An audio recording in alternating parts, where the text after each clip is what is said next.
Welcome. Oh, blurry. Welcome, Blurry. Hang on. Oh, it's gone. It's corrected itself. Welcome to the Mental Health Hour. This is episode 52, the live Q&A number 3, part 3. Take a couple moments, let some people trickle in. But very excited to do another live Q&A. Very excited to still be doing this show after 52 episodes, where somewhere along the lines, because 52 episodes equals 52 weeks equals 1 year. Somewhere along the lines, we've hit a year of doing this broadcast, but I'm not exactly sure where it was. I don't remember the date I first went live with it. But obviously it was somewhere around here because 52 episodes is a year. So happy 1 year to the Mental Health Hour. And hello, Jay Opera. Jay Opera in the house. Good to see you. Oh, as thank always. you, Jay, but I've just washed it and tried to scrape it back from looking like I've been dragged through a hedge. But other than that, no, nothing. I need it colouring. Look at the roots. Oh my gosh. And good evening, Hattie. Let me move. Welcome in. Chair. I am rested, Jay. Thank you. I did get some good sleep last night. Penelope went mostly through the night. I think we woke up. Oh, wow. We woke up at midnight, but then she slept till 6. So she did good. Oh, wow. So let us get into tonight's episode. Good to have everybody. Good to see the live viewers trickling in, 5 of you as of now. And hello to the replay viewers. I still have not posted last week's episode onto YouTube yet, but I will do the double of tonight's and last week's, either tonight or tomorrow. We've had somewhat of a busy week with appointments and what have you for Penelope. Do you call her P for short? Yes, Sweet Pea. That does get used. Penny, Penelope, Penelope. All of the variations I come up with. All I'm kinds sure of there'll be many. Yes. Many, especially as she gets older. I know I've got many for Thomas, but not all of them I would use in front of him, like right now. But that being said, it's good to have everybody here, and let's get into tonight's live Q&A as my reader leaves the screen.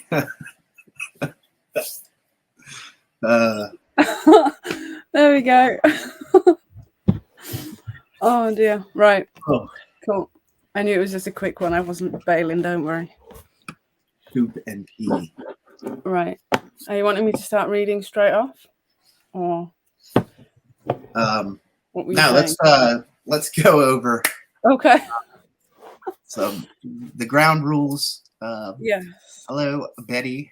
I see you there. Elena Lyons in the chat. I can't work out left and right.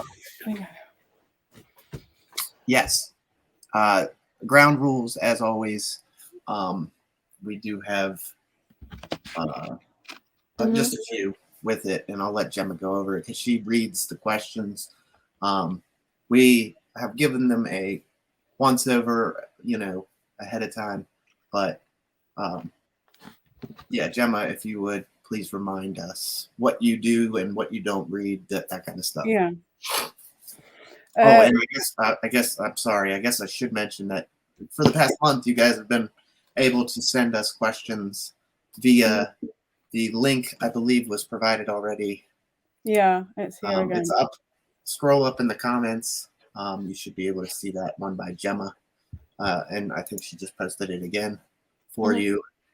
If you want to submit a question to us during this episode, you still have time. And we'll read all that we have time to get to. But yeah, you were able to submit anonymously questions to us, and we'll go over them over the course of this episode.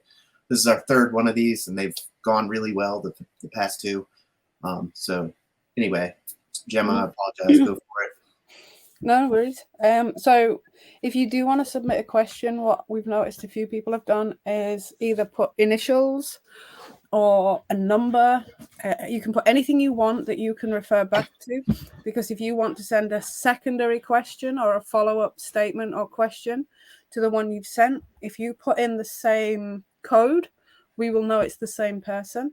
And then if you want to reach out to us at a later date and say, I sent you this question with the code, the number, the initials, whatever it was, that's it. So I won't read them out, just in case anyone wants to get back to us about those questions, because obviously we want to make sure that it's coming from the right person. But I will read out all the questions that we get that are appropriate to be read out on the broadcast and that have been given permission. There is actually a tick box that lets us have permission to read them out. We have to ask that, because obviously you need to know when you're submitting these things that it is going on to a live broadcast and we are discussing it. So you do need to tick to give us permission to read it out. But wherever possible, I will read it out as it is written.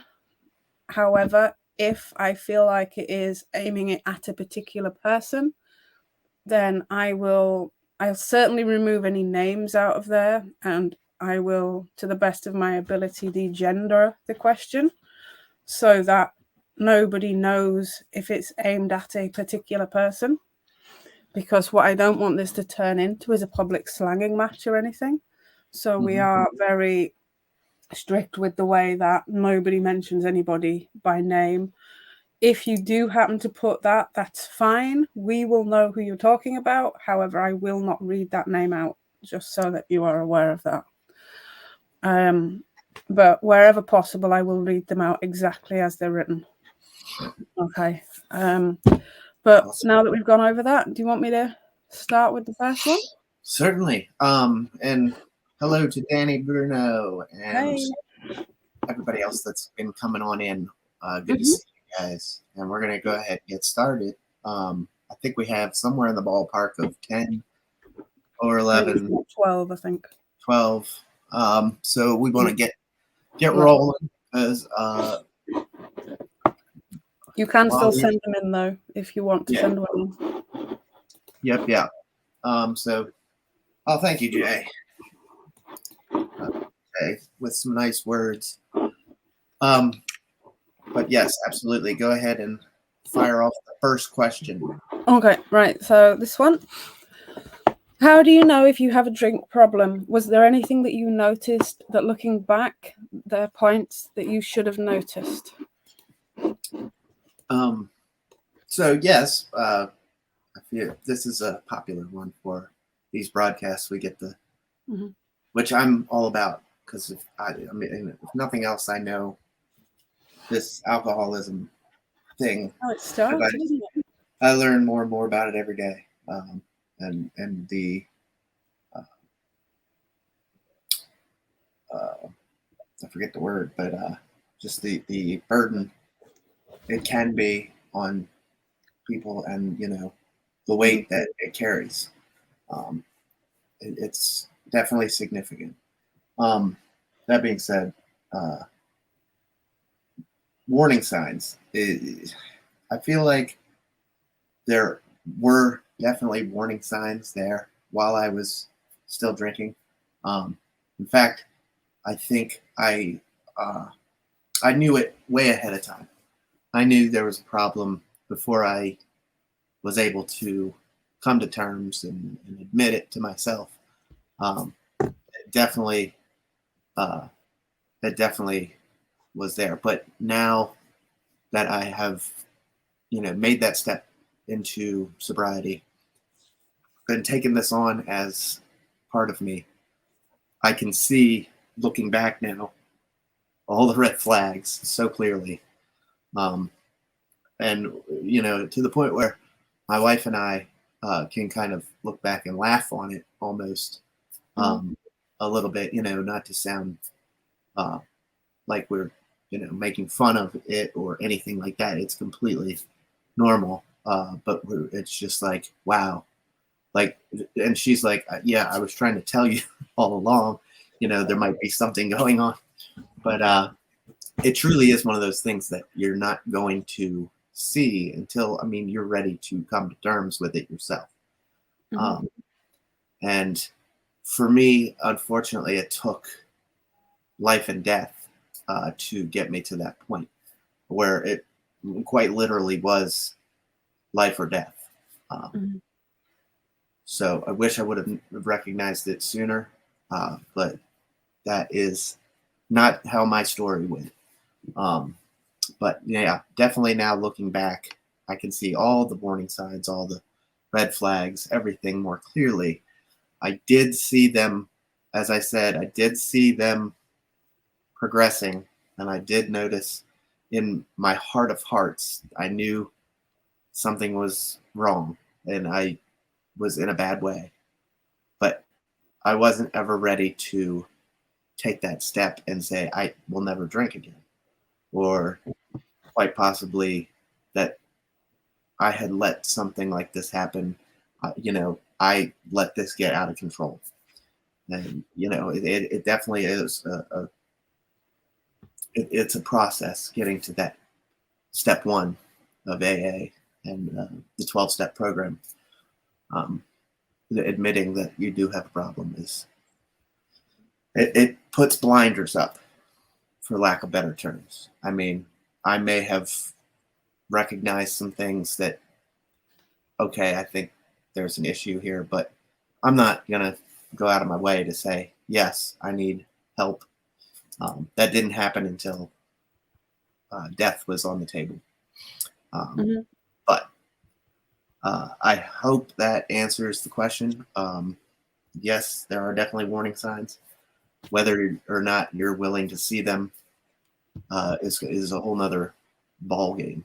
So if at any time we're answering questions tonight and you want more information or you would like to reach out and further discuss, we're always available in the DMs on our bio link. Please feel free to hit us up if you want some more clarification or if you just want to talk more about it. Absolutely. I'm always game for it. Just give me like a day to, I don't know. These days, I don't always check my social media as religiously as I used to with this show, with regards to this show. But that's just because Penelope, you know, the up and down. But I always get to them. And Gemma does. I check them. And if by any chance anything was urgent for Tim's attention, then I can get hold of him. So it's fine. Yep. So yes, our bio link's there. And please feel free to utilize it and reach out. All right. Right. Next one. Right. So this is quite a longish one. So, all right. I am scared that I'm in a relationship with someone who doesn't value me, doesn't respect me, and actually doesn't even really care about being with me. I think I am now more of a convenience to him. I do all of the housework, the cooking, the cleaning, everything, which is what it feels like. It doesn't feel like it's a relationship of love and respect. It feels like it's me being used for what I do for him. He doesn't love me, but he needs me because it's like he's incapable of looking after himself. I'm not happy, not really, but this is the only life I've known for such a long time, and I wouldn't know what to do to change it. Is this even normal? What do I do to truly know that this is what I want in life? Because if I make changes, then I can't go back. And I'm certain that I'm not happy, but at the same time, I don't know what my life will be without all of this. How can I tell if it's what I truly want, and what do I do for the best? Okay. Shirley, by the way, I saw Shirley pop in. I wanted to say hello to Shirley. That's the evil woman there. Didn't miss you. Sorry, I was in the middle of a diatribe on question one. But good to see you as always, and welcome. This one is quite normal. A lot of people find themselves in relationships that have either gone stale or are not loving anymore, like they're just cohabiting the same place. You know, it definitely is more normal than you think. I just wanted to say that because it sounded like I remember from the question somewhere in there it said, "Is this normal?" or "Is this?" Yeah. Certainly, a lot of people find themselves in these relationships that have either, like I said, gone stale, the love is no longer there, or they're resenting their partner for not helping out, this, that, and the other. And I'll let Gemma kind of jump in on this one a little bit as well. But yes, it's normal. As far as what to do, Gemma, do you have anything? Like I definitely was in that situation. I stayed in a relationship that I thought I needed to stay in because I had a child with them. And at the end of the day, when there's children involved, children are very receptive to picking up what's going on around you. And they are very much aware of more than you give them credit for. And I didn't know that until now. And it's only now that I'm really discovering just how much he actually picked up. And even though he was only young, less than a year old for some of it, he picked an awful lot of it up.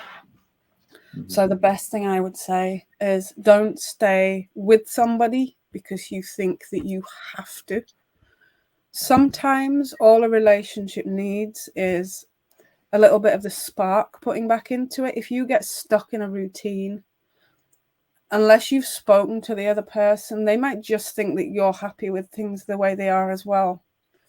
The best thing I would say, if you can't say it to them, write them a letter, write it down and give it to them, or sit down and try and speak to them about it. Maybe both write something down about how you feel, what you're happy with, what you're not happy with, go over things like that. But definitely if you feel like you're being used, I certainly felt like that with mine, where I felt like nothing more than a glorified slave, or just like I was being a parent to another child as well. And it was hard because it was giving me twice the workload and none of the benefits of having a relationship. Hey, Ella. Hi, Ella. So it was hard. And sometimes all you need to do is put the spark back into it. Maybe have a date night or something. Do something together.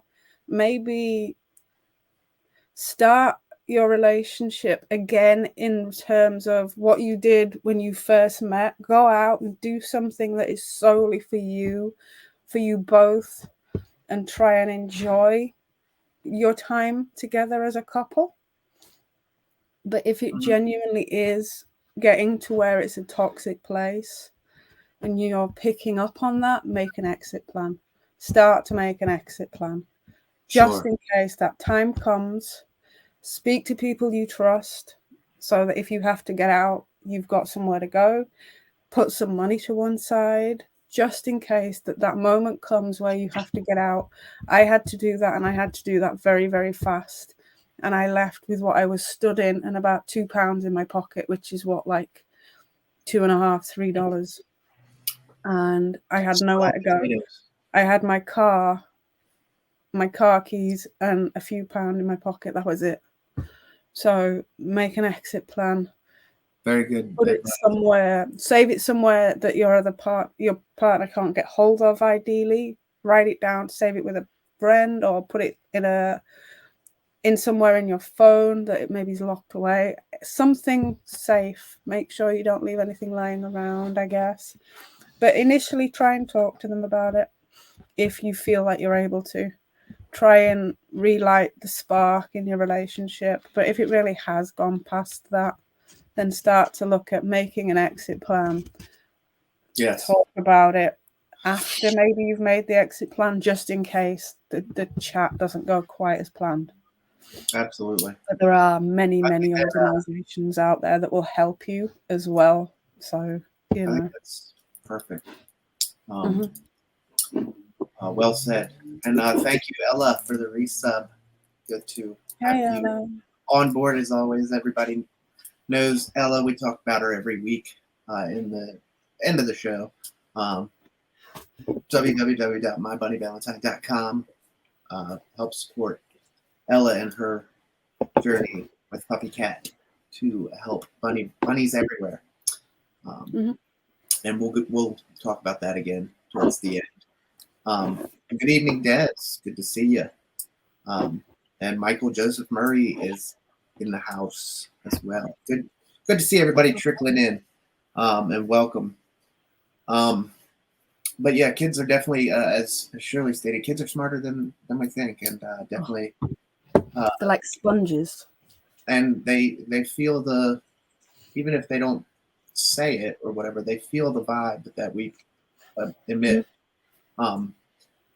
Even my little infant can definitely feel if there's stress when I'm holding her, if there's any stress in the room or whatever, they pick up on it. Yes, certainly help. I hope that helps, and reach out for any more information or any further discussion. Please feel free. As always, just the big thing to mention is I really did like what you were talking about if it's getting stale, to try and work on it. Maybe see a counselor, couples counselor, and do some therapy. Don't unless you feel like it's already too far gone, or there's abuse, or there's something else. There's something else that we're missing. Then if it's worth working on, absolutely work on it. And if it's just a comfort thing, then maybe that is something to move forward with, looking into other options. Yeah. Codependency, we'll be doing an episode on that coming up. And caregiver syndrome, we're going to do that one next week. So stay tuned. Next week is going to be a good one. That's come up via requested. And that's a very good subject that often gets overlooked. Those caregivers or caregiver burning. And I did upload something, but we'll hold off and we'll go over that maybe towards the end. Sure. But please, question 3. Okay. So this one is inevitable, considering what's been going on for the past few months, I guess. So I have been watching the Johnny and Amber court hearing, and I have found it very triggering. I am still finding lots of things very triggering when it comes to things like coercive behavior and domestic violence. I am a man who was involved in these things, and to this day, no one believes me. My ex-wife states that it was her that was wrongly done by, and we sadly seem to live in a world where it's not readily accepted that actually a man can be a victim of domestic violence too. How can I get over this and move on? How can I stop being triggered by things that are on TV, for example? So triggers, I did an episode on triggers a long time ago. One of the first ones, I think, was triggers. But the bottom line is that the triggers are going to happen one way or the other. There's no stopping them. Last week's episode on intrusive thoughts is a perfect example. These these triggers and stuff that that we experience are a normal part of everyday life. Everybody's going to have certain triggers. Nobody is the same, obviously. What triggers me may not trigger Gemma, but nevertheless, they're still going to happen. It's been nearly 2 years of sobriety for me, and I still, have triggering thoughts or intrusive thoughts. The I guess the trick of it is to learn how to cope, or really you need to learn how to accept them and make a plan for what to do when they occur. As for the question itself, if you could, Gemma, could you reread? Just reread the question, because the beginning is what I wanted to kind of hear. But Yeah. So how can I get over this and move on? And where are we? Was there another one? Yeah, it was how to be stopped triggered, but how can they get over the whole of the abuse, I guess? But he was feeling as if. Yeah. Do you want me to read the whole question? Yeah, read the whole thing. Okay. I've been watching the Johnny and Amber court hearing and have found it very triggering. I'm still finding lots of things very triggering when it comes to things like coercive behavior and domestic violence. I am a man who was involved in these things, and to this day, no one believes me. My ex-wife states that it was her that was wrongly done by, and we sadly seem to live in a world where it's not readily accepted that actually a man can be victim to domestic violence too. How can I get over this and move on? How can I stop being triggered by things that are on TV, for example? So, yes, indeed. And hello to Chris Wiegand, Retro Maker TV, for those of you who know Chris from the Haps days and Periscope and what have you. Good to have you in here. So the Johnny Depp trial has been a hot topic. I really haven't watched much of it. I've heard clips from it from my wife's phone. She watches like the TikToks and stuff like that. But it's certainly a good point to bring up that in this day and age, it's more frequent that we can see men being abused from the women, whereas it's always kind of, domestic violence has always kind of had this shroud over it that the man is abusing the woman. This question in particular sounds like they're in the boat of like Johnny Depp was, where abuse was claimed and it wasn't true. And Johnny Depp was able to take it to a public level and put, Johnny won today, 10.3 mil deserved back. So the verdict came in, and he was found the winner of that trial. That being said, like I said, triggering thoughts. I'll let Gemma go in on the abusive side of things, but the triggering thoughts, take a look at last week's episode. I would suggest. I'm going to have that on YouTube probably tomorrow, maybe tonight. And watch over intrusive thoughts, because that clearly it states, kind of the plan of attack for those. Like they're going to happen, and everybody deals with them, so it's completely normal. It's just how to accept them and move forward with them as a part of your everyday life, because there's no getting around it. I don't see a way to get around triggers. Gemma, go ahead.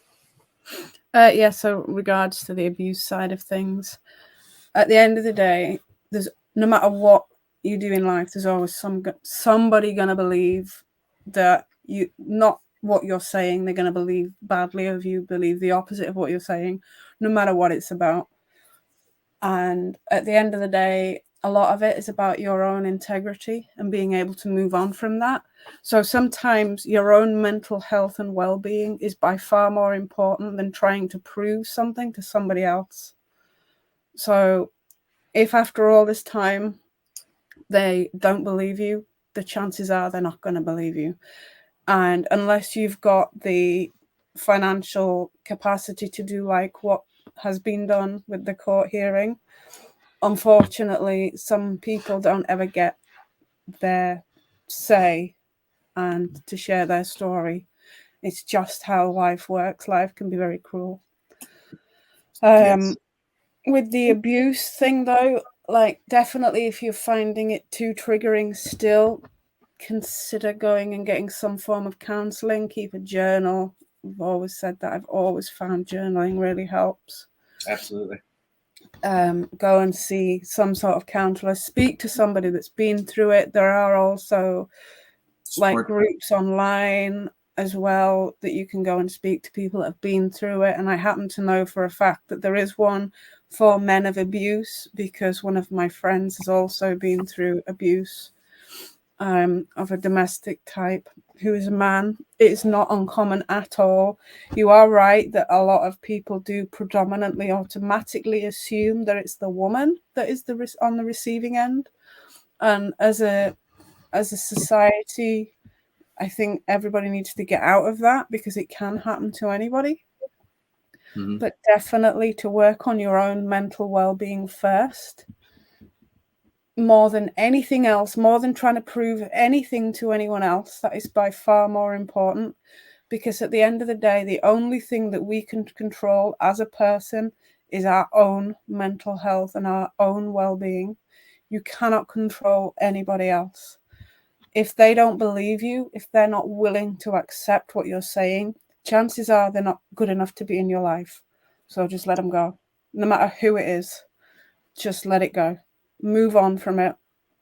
Work on building relationships with other people that do deserve to be in your life, that do support you and do want to be there for you regardless. Absolutely. So, definitely all the time work on your own mental health and well-being. Forget other people. You'll never ever convince everybody all of the time. Yes. What you're saying is that's a good point, and it's good to mention. And hello to Jim in Chicagoland. Hey, Jim. Welcome. Thank you for the bits. Appreciate, as always, your support and friendship of the show. Very good point to remind us that you can't always. You're not always going to be proved right. Is that kind of what you were? But in your heart of hearts, or what is the truth and what is not. Hopefully it's not on a level where there's police investigation, but if there is, certainly provide the evidence, as Johnny Depp seemingly has, provide the evidence to the contrary. His lawyers were able to string together a great case for him, solid, and prevailed. Now, please feel free to reach out and speak to us further on this, if need be. Certainly, that's what we're here for, indeed. So please, next question. Yeah. Okay. So this is very similar to one of the other questions, but we will read it anyway. And this has a number on it, so if anybody wants to reach out in regards to this one again, quote the same number. I have it. Okay.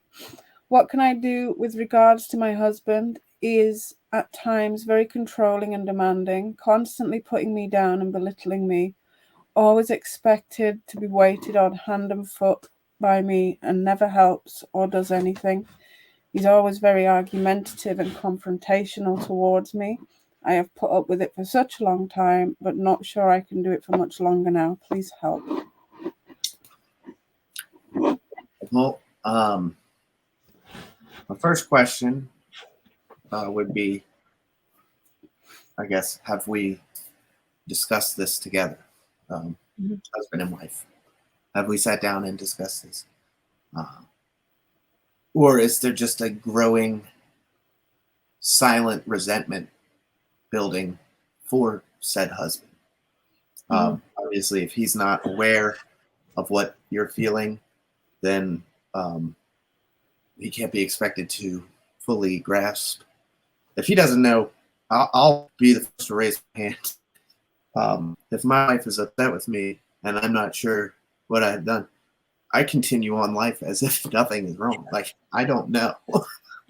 I'm guilty as charged until, I kind of see something might be a little off with her. I'll be like, what the hell's wrong? And it could be something from 3 days ago, like, well, 3 days ago he said this. And, I carry on. I didn't know this upset you. So depending on how big or small it is, but definitely let it be known. That would be my first piece of advice. If it hasn't been already relayed to said husband, bring them in the loop, because we need the help. But that being said, if it is something that has been discussed, probably ad nauseum, there is that side of the coin too, where it may be, as we've talked about in a previous question, time to look at other options. But if there is work to be done there, then work needs to be initiated, i.e. counseling, therapy, couples counseling, support groups, etc. If there's substance involved, that needs to be addressed as well. If said husband is abusing a substance such as alcohol, that needs to be addressed, because nothing's going to change with anything with regards to this continued. Ultimately, what I'm trying to get at is that whoever wrote this question is continually growing a resentment towards their husband, and this resentment is building and building inside of you, and it's bottling, and it's going to explode, whether it's in a civil manner or a catastrophic manner. Who knows? I don't know you, and I don't know your personality, but on the face of it, that's my advice. The resentment, number one, has to be conversation needs to be initiated if it has not already. If it's one of the cases where it has been, then if work can be done, the work needs to begin, because I'm going to guess that it hasn't yet. And then if work is being done and things are still not getting better, let me back up. If substance is being abused and that's in the mix, that also needs to be addressed. But if work is being done and things are not getting any better, then back to what Gemma was saying about exit plans and all that stuff. And I think that will cover everything, unless Gemma has anything else to add. No, I think you've covered it, to be honest. I think it's, I think we all have like a breaking point, and it's about making sure we don't get to. It's very unhealthy, and I mean, this is a huge part of Alcoholics Anonymous and your 12-step program. Resentments are key to the whole thing, are one of the keys to the puzzle. I keep letting these resentments build in me, and I let it out through a substance. It doesn't bother me anymore if I'm in a drunk or whatever. So getting rid of these resentments is the key to some of this puzzle. Resentments breed bad mental health. Resentment is a breeding ground for piss poor mental health. And it's going to come out in one way or the other, whether it be substance abuse or self-harm, or just taking out your bad attitude on somebody else, projecting onto somebody else. Like your kids, for example, if you're in a pissed off mood because you're resenting your husband and you have kids, next thing you know, you go storming into the other room and get the fuck out of here, kind of thing. It happens. And I think a lot of the time we project the way we are feeling onto somebody who doesn't actually deserve it most of the time. Like if we're pissed off with somebody else, it's usually somebody who doesn't actually deserve it that gets it. Sure. It's just, I think, the way we are as people a lot of the time. Anyway. Next question, yeah? Yes. All right, okay. So this one is, I have a physical health condition and mental health conditions. The problem I'm having is trying to get any kind of physician to help me for my physical conditions. Trying to get them to do tests to look into what I have wrong with me and help me is hard. How can I deal with this? Is there anything I can do or anywhere I can go to be treated properly? There is a name with this one as well. So if you want to reach out again, feel free. Right on. Did you want to take this one? Yeah, like I literally was discussing this the other day about how difficult it is to get help. If you have a physical health condition that isn't what is perceived as textbook and isn't something that you can see, like with a broken bone, you can see it with an x-ray, or if it's bad enough, you can actually see it without. But when you have a condition that isn't necessarily visible and common, it can be very, very hard to get anybody to listen to you. And sometimes it drives you absolutely crazy trying to get that help. Now, when you have a mental health condition on top of that, which I'm not going to say all of the time, but most of the time, anybody that's got some sort of physical condition generally does have a mental health condition, because it can be very debilitating to have a physical condition. So in some way or another, it is going to affect your mental health condition, even if it's only slight. And my experience certainly has been, when trying to get the diagnosis and the proper treatment that you need, they do tend to deflect back onto the mental health side of things, because that is easier to, it's easier to diagnose, shall we say, and a lot of doctors seem to believe it's easier to treat. Yes. Like, here, have some tablets, one size fits all, when it really doesn't. So it is unfortunate that happens and is still happening. One thing that I found useful to do when I was getting that, write down all of your symptoms, write down anything that you're struggling with, journal everything. Again, write down like where the pain is, what happens. Try and avoid going online for a start. You don't want to be diagnosing yourself online, because that's not helpful. And I've also found that if you go into your doctors and say, I've seen this condition online and it fits with what I have, very often, if they don't know, sometimes they can be pushed into a track of thinking, oh yeah, it could be this, and then they're missing something else completely. So you don't want to do that. You want to go in there and tell them what you have. Don't give them any kind of indication of what you think it might be as such, because sometimes that can make them think, like, they tend to miss things then. However, if you are struggling, I don't know about there, but there are advocacy services that will help you fight for the diagnosis and help you get the things you need with that. But at the end of the day as well, if you're focusing absolutely everything you have on getting this diagnosis, is it really going to make that much of a difference knowing what it is? Like, it depends what it is. I don't know your symptoms or your condition or anything. But for me, when I got the name of it, I wasn't treated any differently. I wasn't given anything differently as such.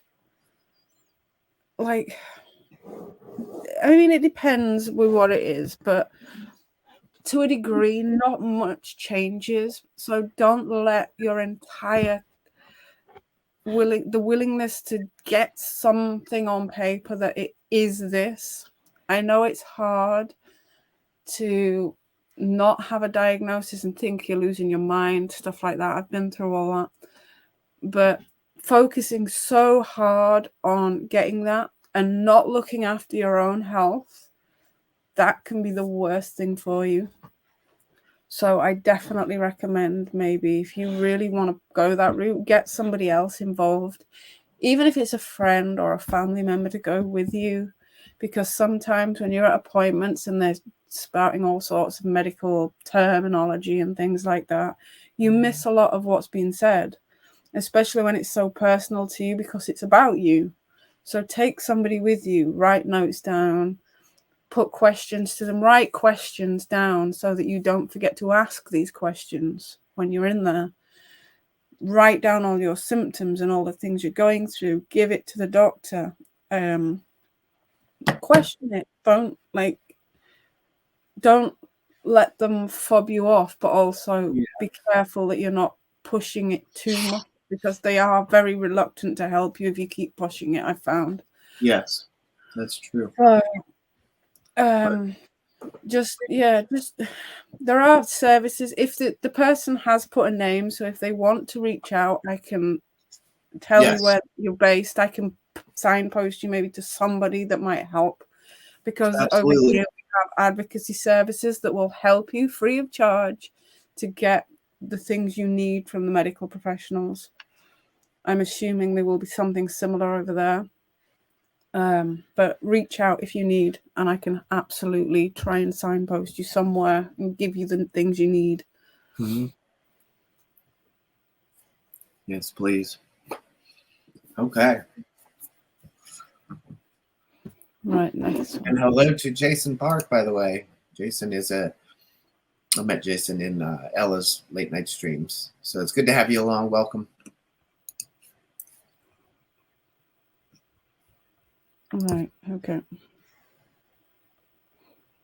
Hey, Matt. Right, are we on the next one? Right, are we ready for the next one? Yes, I was just looking over Hattie's. No worries. A good doctor will open up a discussion. Yep. They will certainly open up discussion with you. And oh, yeah. We've talked about it before on here. Sometimes finding the right doctor is half the battle. Oh, gosh, yeah. Very much. Finding a good doctor. For that matter. But, and then when you found a doctor, or you have a doctor, and you have a condition, half of the time they don't even know what the condition is anyway. That's what I found. Anyway, next question. We have another longish one here. It's coming up to being the first birthday of my son, who would have been turning 16 on the 1st of June. He commits suicide only 2 hours after he left me to go back home to his mother. I don't know how to deal with it even now. I am trying to stay strong and have thrown myself into raising awareness for suicide prevention and awareness, but it's not that easy. And then people come and thank me for helping them, and all I can think of is, why was it my son and not yours? And then I feel so guilty for even thinking such things. How can I carry on? It's tearing me apart. I will lose my job and my home and everything if I can't get my damn head together soon, but it's just too hard. Wow. I promise there was no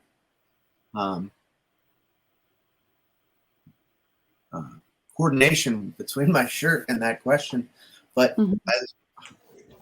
as you can see, be the voice. It is suicide is something that affects every single one of us in one way, shape, or form. I feel confident in saying that suicide has affected all of our families in a way. whether it be distant relatives or just really close to home, or you're dealing with thoughts yourself. Mhm. It is, in the case of this question, I'm going to refer back to those support groups and counseling and journaling. It is journaling, as we've discussed time and time again. Gemma brings it up as often as I do. Journaling has been one of the most therapeutic things I've done in my own recovery. To continue to keep a log of everything that I'm going through, feeling, and experiencing. It kind of lets you get it all out on paper in a way that sometimes you can't in a counseling session or something.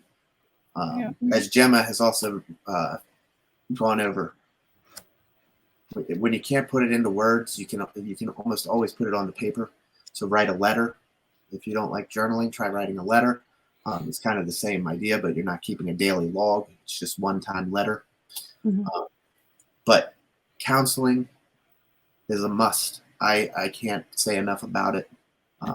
Therapy, I mean, and group therapy for myself has been most helpful. That's basically what AA is, essentially, is a group therapy session where we can all get together. We all experience the same thing in this alcoholism. It does not have to be alcoholism. It can be a suicide in our lives, or another substance, or overeaters. There's support groups out there for you name it. If you can think of it, there is a support group out there, especially in today's day and age with Zoom and everything. COVID-19 has really helped with that. Kind of shaping how we do online therapy and telehealth, because it was a thing prior to COVID-19, but we've kind of, I wouldn't say perfected it, but we've gotten so much better at it since that was the only option for so long, is telehealth. It's really something to look into, and especially for trying to get past it and move on. And you don't always want to get past it. You definitely want to hit that point of acceptance, the 5 stages of grief, right? You want to accept it. You don't want to forget about them and move on. Like, I feel like saying moving on is a bad way to, in this instance, you don't want to move on. You don't want to forget. But you want to accept what has happened and move forward with them always always on your mind, and continue to help prevent the next case. Continue the prevention that you're doing. I myself do all kinds of suicide prevention stuff, mental health stuff. I help out with the walk every year in my area for suicide awareness. It's just, it is one of those things that it affects everybody. So there's no shortage of us out there to reach out to and talk to. Don't ever feel like you're alone in anything mental health related, because there is somebody out there that has gone through this shit too, So support groups, counseling, therapy, journaling, etc. I'm going to revert back to that for this. Gemma, anything to add? Or not really, no. I have, as I've discussed many times, attempted to take my own life from a very young age. And definitely reiterate what you say with the counselling and stuff. For something like this, it's very, very difficult to come to terms with the loss. When you're going through the loss, with, like, when we've talked about the 5 stages of grieving and things, let it process in your own time. Don't rush it. Don't think it's not happening in the right process. You're going to go through a whole heap of emotions because of the way in which the loss was occurred, like because of suicide and things. So definitely reach out and get some help with it. But by all means, reach out and talk to anybody if needed, either Tim, myself, or anyone in the Discord if you're in there. Mm-hmm. But we are very sorry for your loss as well. Absolutely. All right. Do you want me to read the next one? Yes. Here we go. How do you know if you are in a violent or abusive relationship? Does it always have to be physical? As we were going over just a little while ago, absolutely not. And I think it was Michael Joseph Murray had mentioned in the comments that it can affect women, children, and it doesn't have to be physical. It can be emotional or mental. Yeah. So certainly there are all kinds of financial. There's so much. Yeah. So many different forms of abuse. And the warning signs obviously are going to be there they're going to be different, I guess, with every step of it. I myself have not been in a physically abusive relationship, so I can't speak to that. But with my drinking and everything, I definitely was verbally abusive and emotionally abusive, manipulative, etc. Like there is such a thing as emotional cheating. You may not actually be cheating, but you're emotionally cheating, and that's abuse of a certain mental health variety, if you will. But and yes, with like if there's narcissistic traits involved as well, you're not always going to know immediately that it is an abuse, because when there's narcissistic traits involved as well, they are very good at deflecting it back onto somebody else. Yeah. So that you don't immediately think that it's abuse.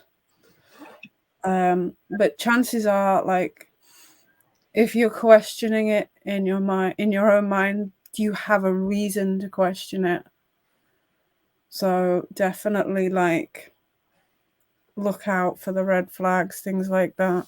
We have done episodes in the past on narcissism, on abuse, and things like that. But again, reach out if you need to. There are also ways, if you need to look for help or look up information, there are ways in which you can completely erase any trace, not completely erase all of your history, but erase the history that relates to looking up for help with abuse. And on certain websites, there is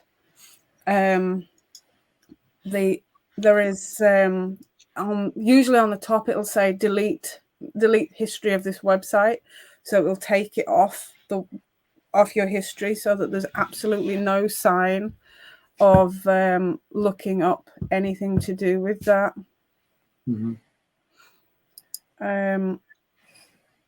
There is as well, if you're ever out and about, now this is a good one to know, that I don't know if you're going to know this or if everyone will know this. If you're ever out and about in public and you see there's an international sign for help me. Do you know it? Where you go like that? If someone does that to you, that means help me. So if anyone ever does that and you get your thumb and you wrap it in and tight and do that, that is somebody asking for help. And if you are in that situation where you need that help, if you do that, chances are somebody will know what it means. And then they can come and approach you. If you're in a situation when you're out and about or something where you need help, if you're in an abusive situation, that's a way of asking for help. Cool. And another thing, I don't know if it's available in the US, but if you ring the police, the emergency services over here, and you are unable to talk and ask for help, if you press 555, that tells them you can't talk. And then they will trace your phone call and come straight to you. I've seen something along the lines of asking for a pizza. That makes obviously the attacker think that you're just dialing in a pizza, not the attacker, but the person that you don't want to know that you're on the phone with the police. But anyway, yes, all kinds of ideas, and thank you, Gemma. No worries. Right, another one here. So this isn't really a question as such, but I will read it. Okay. So it's about 2 weeks ago, I had a miscarriage and can't seem to move on. Just wanted to talk.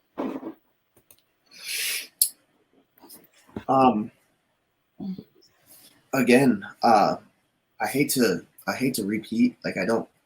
I want to take every question with its own answer. Like, every question, these people took time to write to us, so I want to give them their own personal feel. If you're listening, miscarriage is rough. I just went through that myself before Penelope was born. We lost the first one. So there is something I can relate to there, as well as a lot of people. And my wife would actually be really good to bring in on this. Maybe one day I'll be able to. She's unavailable right now, but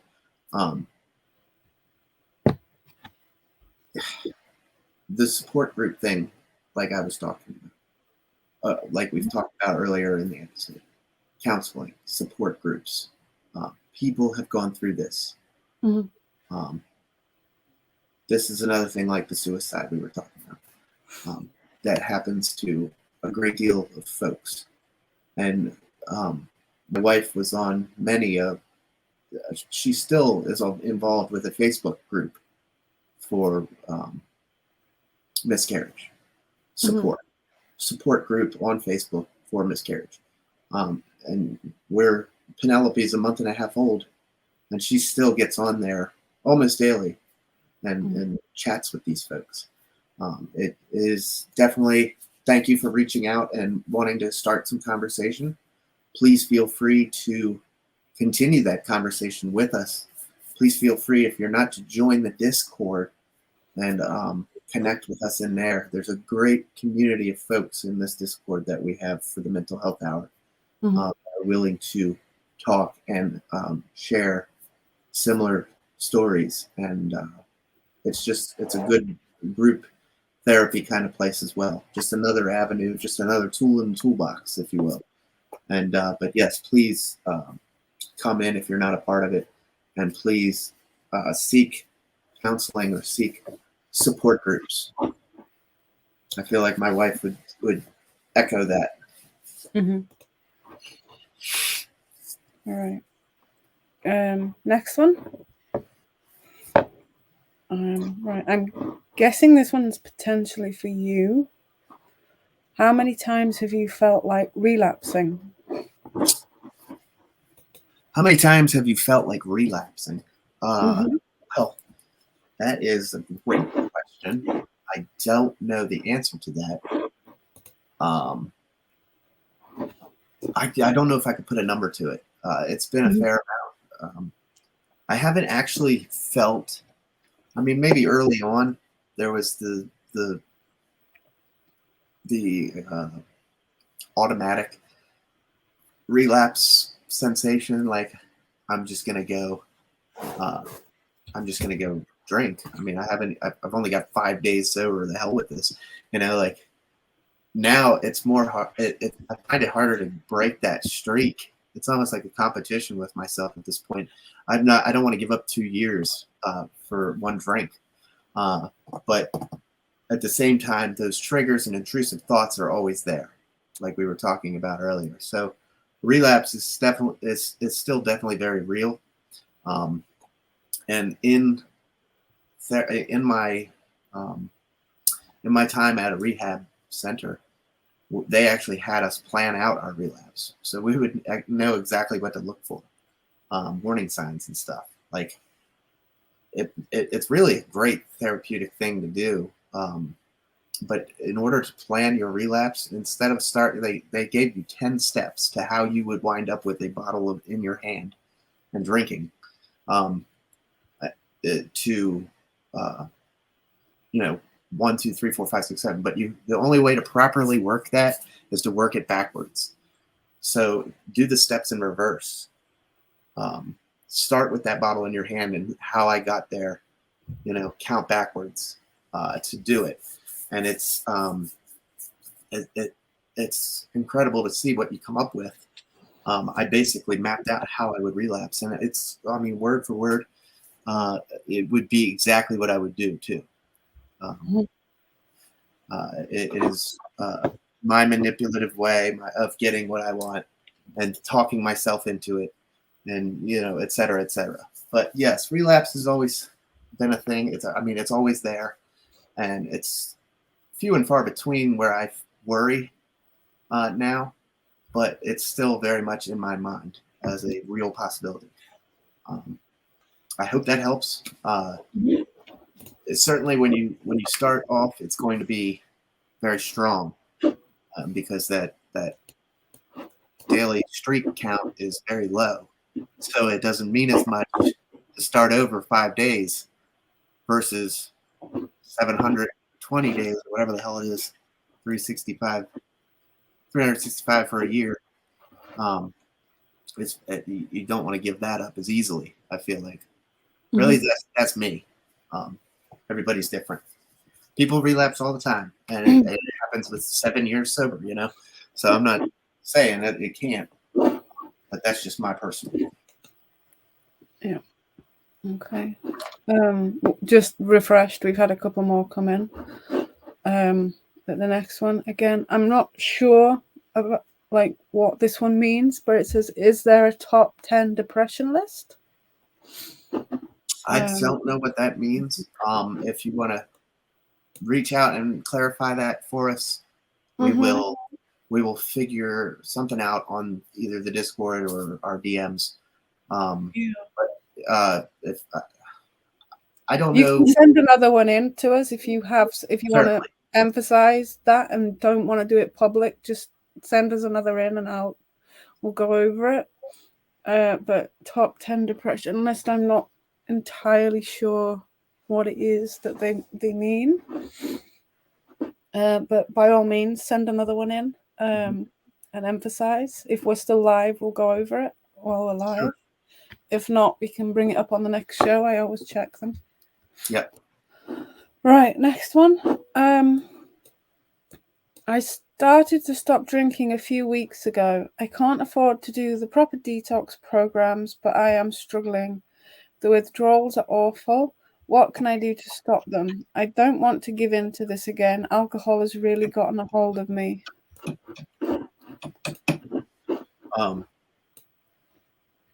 Home detoxing is very difficult. Speaking from my experience, I couldn't home detox. I would do anything to get a drink just to stop the detoxing process. I needed to go to the hospital, where I couldn't get my hands on anything. I was basically locked down, and they could give me Zofran for the nausea, medicine basically to help with the process. That being said, I also had pancreatitis, so I was on painkillers for that, and I was in the hospital for that. I just happened to detox while I was there. So that process was made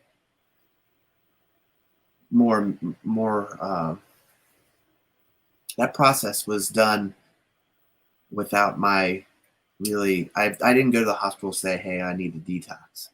I went to the hospital because my pancreas was was just a bonus of going in for your pancreas, but yeah. Sure. But I had tried the home detox stuff, it's I needed professional help, and it sounds like they're struggling with the way they've written the question, so I would definitely insurance recommend. will cover. I mean, just go to the hospital, and figure it out later.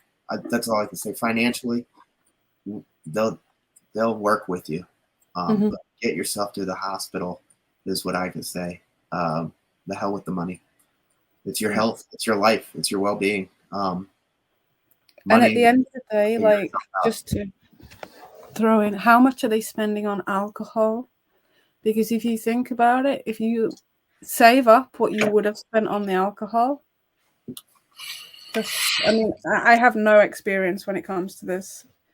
Sure. However, addiction of any kind is horrendous. But if you're thinking about what you're saving, what you would have spent on the alcohol, maybe that will help later on down the lines. But wherever you're from, if you want to reach out, I'm sure Tim can, or if they're in the UK, I'm sure there is detox programs for those worldwide. For those that are incapable of paying anything. There are detox programs available, but the hell with the money and all that. You could always go and declare bankruptcy. I'm just kidding, but you need to get to the hospital at very minimum. Speaking from my own personal experience, I needed help doing it. I couldn't do it on my own because I wouldn't let it complete its process. I would give up halfway through because it was just too much. So I hope that helps. Please reach out to us for further information. Hello, Molly. Welcome in. Hey, Molly. We're actually we're over. Right. We have 4 more because we've had a couple more come in. All right, and I'll have to probably cut it there. If there is any more that come in, we can certainly go over them. But after the last 4, I'm gonna have to get off. And we can always go over some more on the next show if we need to. Head to the daddy daycare downstairs. Right. Now that Johnny Depp has won his case, do you think it will make other male victims of abuse come forward? Do you think it will cause others to think twice about coming forward if they are abused? What about the Me Too movement? Do you think it will affect that? The Me Too movement is still going to be. I don't think it'll be effective. No. Honestly, I think this Johnny Depp thing is a step in the right direction for something completely separate than it. Like we were talking about earlier, awareness for men being the receiving end of the abuse. There's that was played out, and the lying that occurred from Amber Heard, I guess. Like I said, I am not well-rounded on this case. I personally didn't take any interest in it, and I apologize. But if you wanted to touch any more on this, Gemma, please do. Well, I watched a little bit of it, not a huge amount, but I think if anything, it will help in the way of showing that men actually can come forward and be heard now, that their voices can be heard, and that it's not absurd for it to happen to a man, and that it can happen to anyone, regardless of your status, regardless of your financial background, regardless of anything. It can happen to anyone. So I think in that sense, it will only help. Regarding the defamation side, like I know somebody was mentioning about freedom of speech. Yes, freedom of speech, if it's the truth.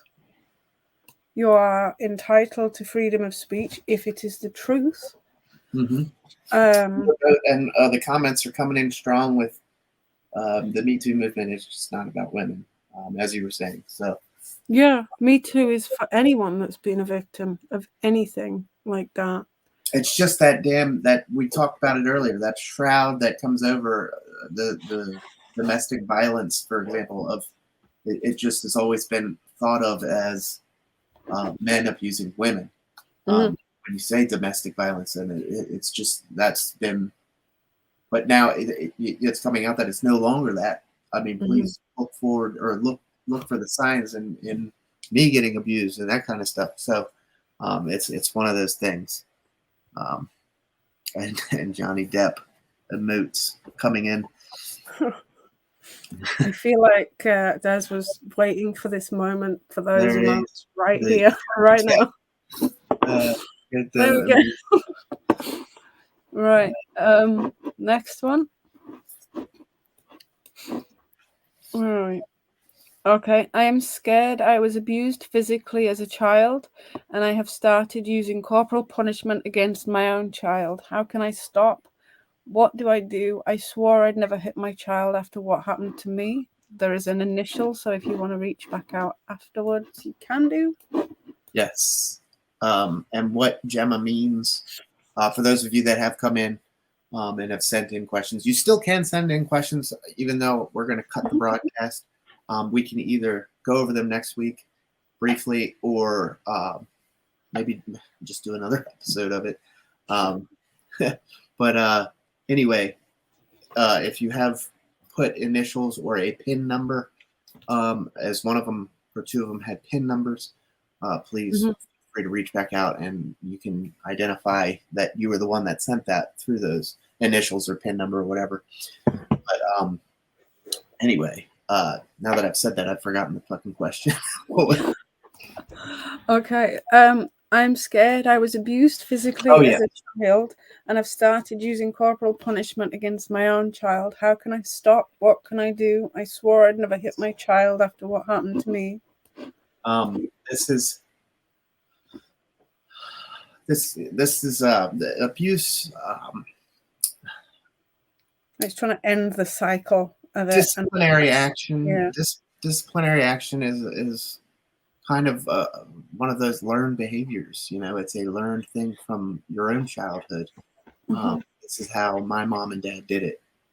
Even though I don't want to be that way, it's still, you might find yourself in that situation.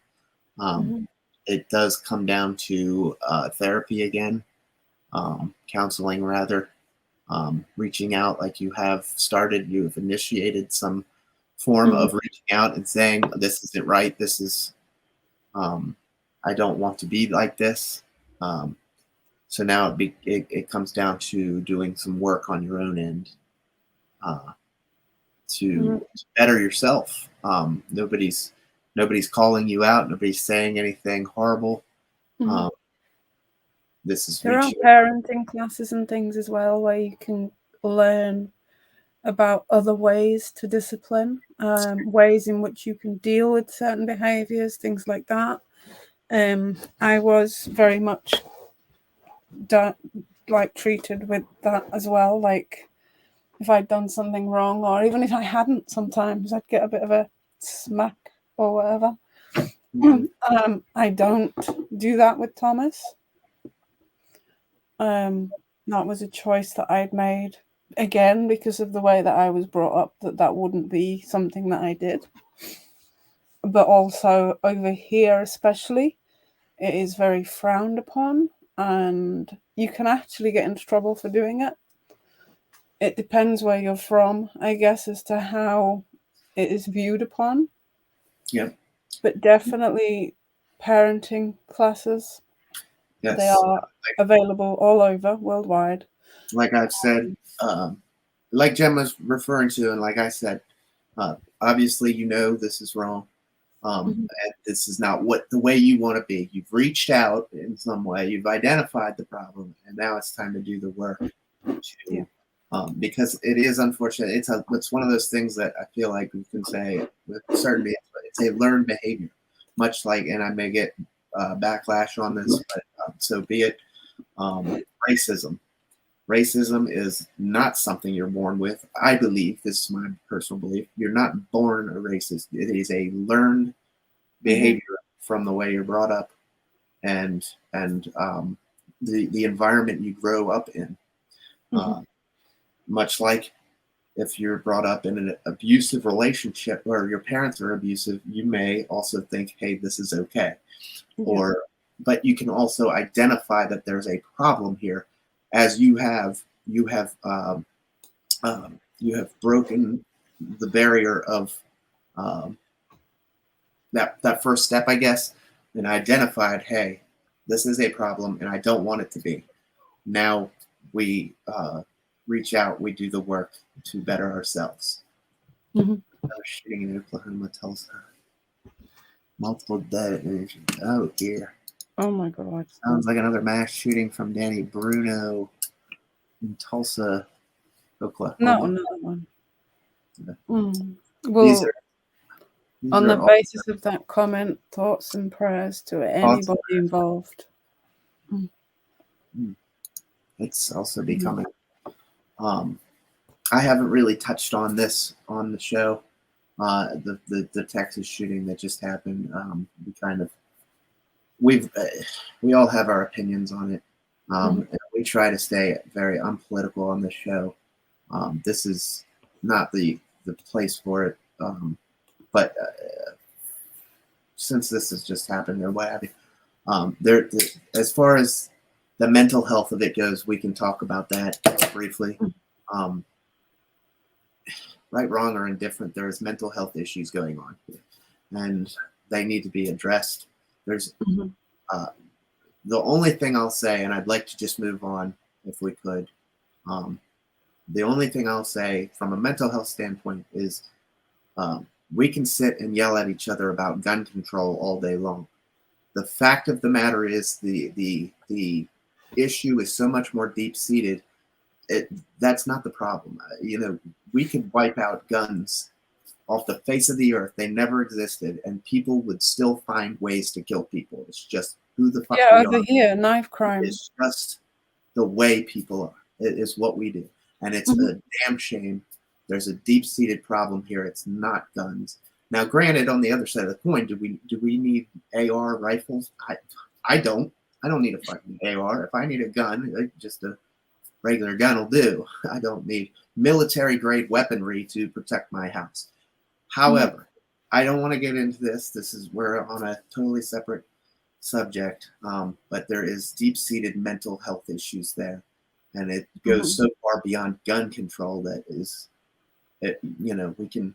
If they're going to do something like that, they will find a way. We have knife crime. Guns out of the equation, they'll just bomb the place. It's just not. Knives, anything. It was quite a few years ago now, but we had somebody with a knife in a school. It's not as common over here in schools. However, people will find a way regardless. But yeah, thoughts and prayers to all those affected. Let's move on to the next question, shall we? Yeah. Right. Let me just check that I haven't skipped one here. Yeah, right, that's that one. Okay. So there's this one and two others. Is it normal to grieve the loss of an online friend you never met when they died? I was told they were just someone on the internet, but they were friends. Well, certainly. Absolutely. You can grieve the loss of just about anything, as we've mentioned on the show. Yeah. You can grieve the loss if Doritos decided that they're no longer going to make Cooler Ranch Doritos. I would definitely grieve that as a loss, like a significant loss. That being said, just because you haven't met a person does not mean that they can't be a friend to you.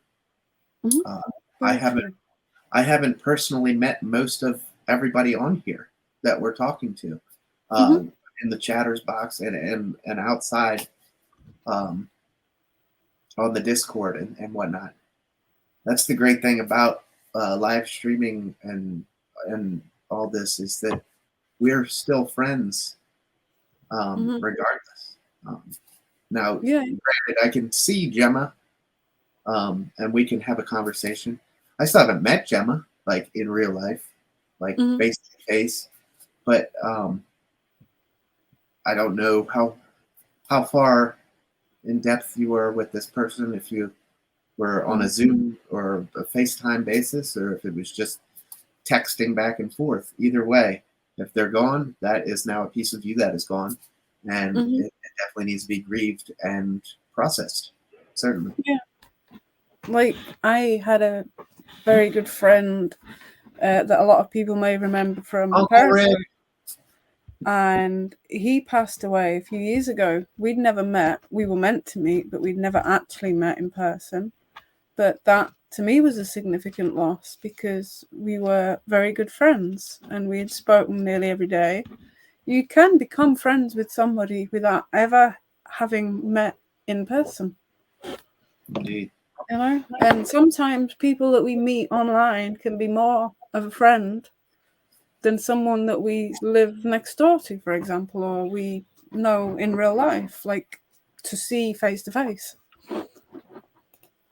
But yeah, next one.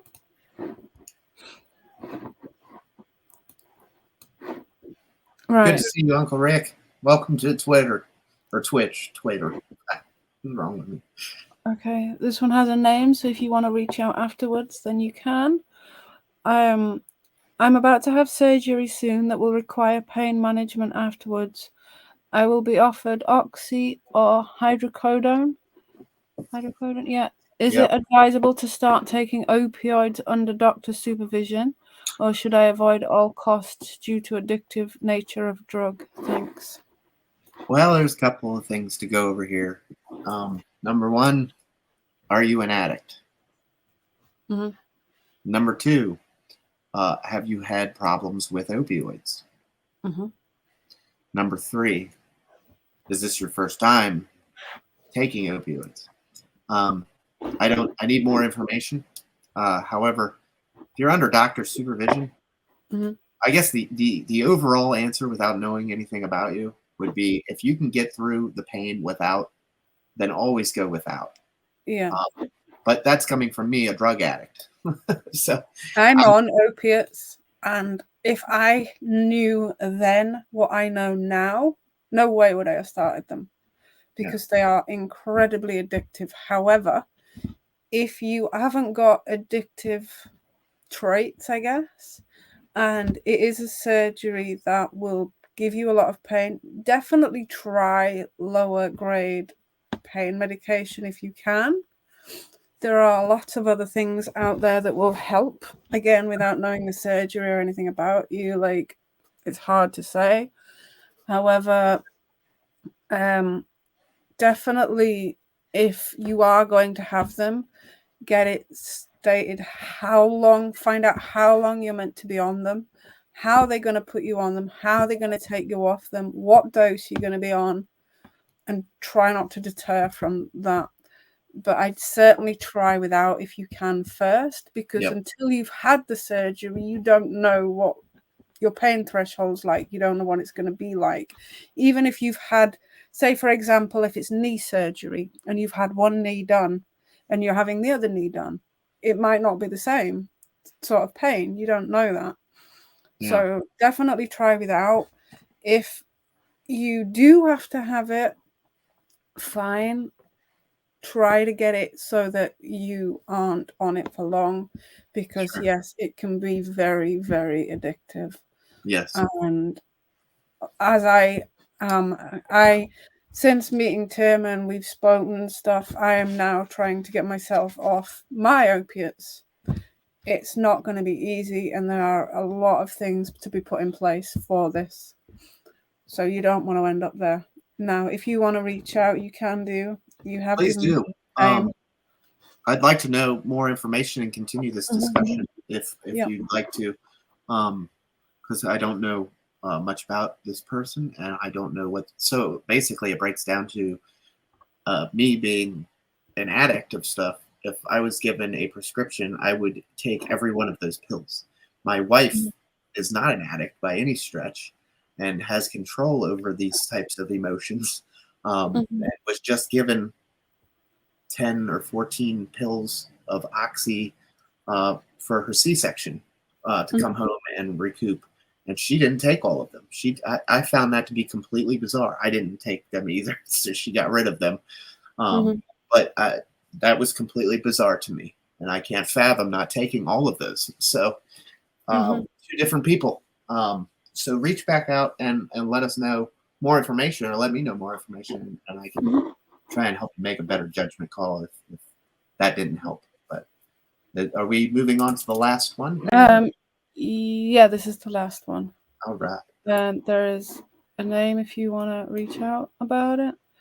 How have you both been able to cope after COVID? How is your mentality afterwards? So I dealt with COVID. My life did not really change. I am a first responder, firefighter, EMT. I locked myself in the back of ambulances with these people with COVID. So I certainly didn't. I wasn't. I didn't come home and change too much because I was already out there in the shit. I mean, I protected myself, or I protected my family from me coming home with me. Like changing clothes, showering, this, that, and the other, doffing all of my stuff at work, separating work from home. However, I didn't take my 2 days off and, worry about hand sanitizing and masks and all this crazy stuff that it got to be out of control for some. Just to go and be around people that are COVID positive and lock myself in a confined space with them, So my life really changed. I just kept on keeping on. I got COVID a year and a half in, or a year in. I got the vaccinations and stuff like that because of the job I do. But overall, I still have my test here with it positive. Overall, the stresses that it brought on, as far as being locked inside and all the shutdowns that happened and occurred, it is one of those things. Tony D in the house. Tony D, good to see you. It is one of those things that we did all feel that. We were all, no more concerts, no more going out to the baseball games, no more this, that, and the other. Everything was shut down, and that was a real thing that affected everybody. And we're still getting out, and we're still trying to get back used to being out again, And as Uncle Rick says, I still mask in public. People still have every right to do that. Take precautions as necessary, but we are getting back out. And Gemma, I'll let you have the final word on your experience as well. My life didn't change a whole lot, being that I was involved in the shit of it.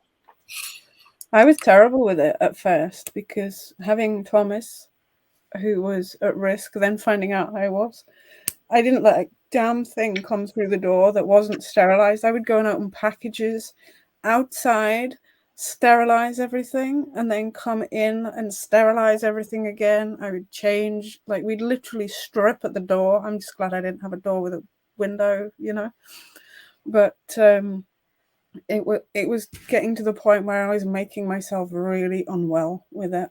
So I had to think, if I need to ease off a little bit, because if COVID doesn't get me, then this is going to my mental well-being.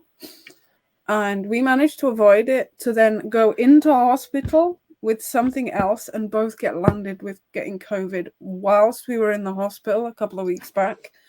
So both me and Thomas tested positive for COVID a couple of weeks ago, and I got very, very unwell with it, to the point where I was rushed off to another hospital, given an antibody infusion and loads of other stuff. Yeah. But it actually really did help. But as a way of getting back to normal, I'm struggling in the sense of they're still not doing everything with the hospital like they should be. But pretty much everything's gone back to normal here. It was very, very difficult going out after being cooped up for so long, worrying about, have I just spent X amount of months locked in my house to just go out for what now? Like, it was worrying, and having not being around people. I'm not really a busy, crowded people person anyway. So to go out and have to deal with all that was quite intimidating and quite hard. But as a rule, I'm picking up, for the most part, getting back to where I was. But there are certain things that I think have changed that probably will never get back to how they were. Yeah, but certainly. There's going to be new norms. At the time, I guess. There's going to be new norms based on, here in the States, we operate on a state-to-state basis, so each state can take their own liberties. There are federal regulations that umbrella the whole United States, but for the most part, each state has government over what they can do, can and can't do. Hell, even local governments have their own say on a county basis. That being said, as far as my COVID experience, I wasn't affected too much by it. It was just like a bad cold for a day or two, and then quarantine. But as far as the COVID fatigue of it, everybody has experienced that, and we've done an episode on COVID fatigue. It has gotten to the point where a lot of people have felt where it's just enough is enough, and let's get back out there. But herd immunity, all kinds of different things have come up. And then the other side of the coin is still taking it to the degree of safety. So there's a lot of different ways of thinking and ways of people dealing with it. I'm just giving you my experience as it was asked. I have had 2 years in my hand left. First time Christmas, but I'm out every other day to get back. Yes, and that's another thing to look at, as Des is saying. It's definitely taken a toll on people's mental health, and the getting back out there has become a struggle. It's not. This is not the norm anymore. The norm is to stay inside, and that safety. But anywho, that being said, I hope that answers. As we've discussed, please feel free, if you sent in a question, we thank you greatly for this supersized edition, but it is time to wrap it up. There's literally one more, and it just says, thank you for a great and informative show. Really love the mental health hour. There we go. Awesome. Thank you. So thank you guys for sending in all your questions. It's been a lot of fun. We love doing these shows, and there will be more. We'll do, Gemma and I will plan on a 4th edition here soon. And as Hattie is helping us out with, take a look at the community calendar tonight, as we say every week. Catalyst with Jim in Chicagoland. He's here with us right now in the comments section. Just an amazing program weekly here on Twitch, 11 p.m. Eastern Time, 8 p.m. Pacific. What is that, like 4 a.m. in the UK? So yes, unwind, relax, and with a welcoming audience next to a warm candle. Eventually he takes it out to the fire pit, and talk about anything and everything with Jim in Chicagoland. Also, we want to give shout out and props to A Ray of Sunshine 21 here on Twitch. He is a constant contributor and supporter of this program, so we want you to check him out as well. Ray Sims, he comes in here all the time. If you haven't caught his broadcast, please do. They're Mondays, Tuesdays, and Wednesdays usually at around 7 p.m. Eastern Time. He is on vacation right now, I think, but keep an eye out for him. Follow him. Send some love to him. Tell him the Mental Health Hour sent you. Positive stories, positive vibes. Great time with Ray, our good friend. And you saw her in the audience earlier, Ella the Bunny Mom. We love our Ella around here. We've got our bunnies. MyBuddyValentine.com. Use the promo code FireDude15, save 15% off your purchase. There's all kinds of goodies on there. Clothing, jewelry, electronics, accessories, etc. Everything bunny related to help Ella and Puppy Cat save all the bunnies around the world. Ella's been a longtime friend and supporter of this show. Please check out her website. And again, thank you to Hattie for taking care of everything on our end of the show. Hattie, you do an amazing job for us during the show with your help and moderation. And I think I got everything covered. Yeah. So that being said, thank you to everybody for all the bits. Thanks for the subs. Thanks for the resubs. Thanks for the shares, the likes, the comments, and thanks for the replays. We're going to get out of here. We'll see you next week with another episode. It should be on, what did I say? Wednesday. Caregiver syndrome. That's what it was. Yes, that. Caregiver syndrome. Obviously. So that'll be a fun one. Caregiver syndrome is often overlooked, but it's a very real thing. Yeah. Thank you, everybody. We'll see you guys next week.